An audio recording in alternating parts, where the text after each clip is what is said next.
বন্ধুরা, সৌদি আরবে গুজব ছড়িয়েছিল যে তারা লক্ষ লক্ষ গ্যালন লবণাক্ত পানি লুকিয়ে রাখছে মাটির নিচে, আর তারা বলেছে এই কাজটা পুরোপুরি গোপনে করা হচ্ছে।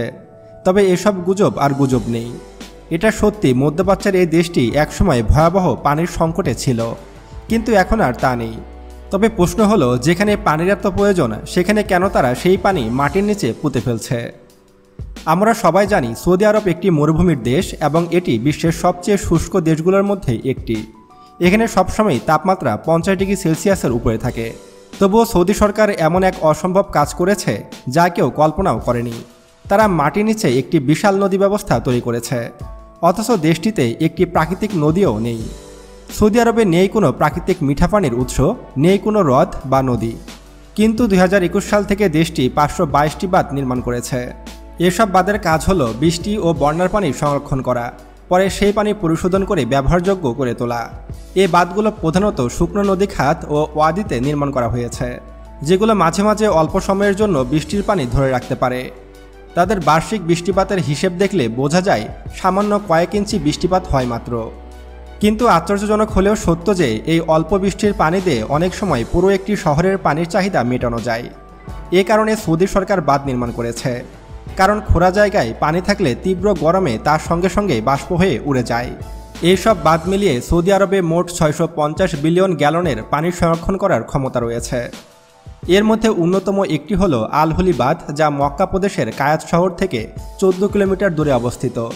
এটি 2003 সাল থেকে 2009 সালের মধ্যে নির্মিত হয় এবং এটি সৌদির দ্বিতীয় বৃহত্তম বাঁধ।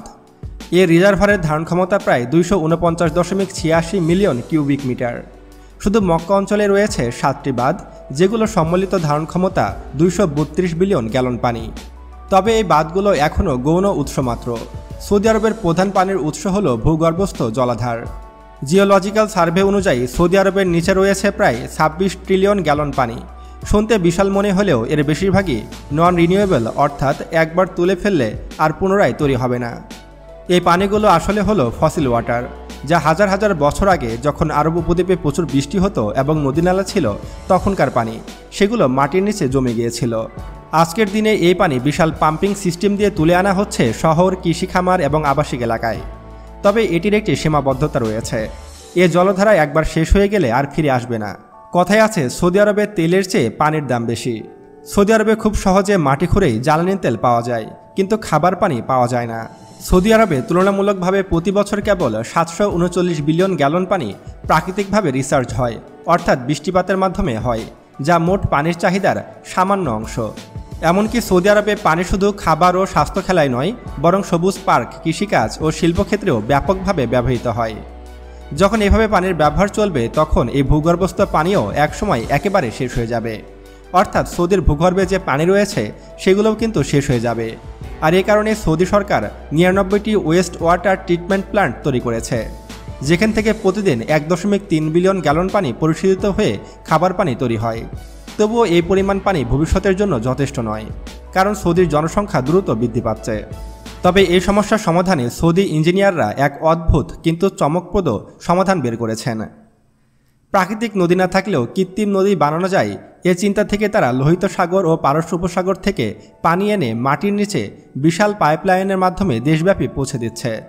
এই পাইপলাইনের দৈর্ঘ্য প্রায় 8700 মাইল, যা পৃথিবীর দীর্ঘতম নদী নাইল নদীর চেয়েও দীর্ঘ। 8700 মাইল এই পানি নেটওয়ার্ক এতটাই বিশাল যে একে বলা যায় একটি অদৃশ্য নদী, যেটি ভূগর্ভস্থভাবে পানি পরিবহন করে বাষ্পীভবন রোধ করে।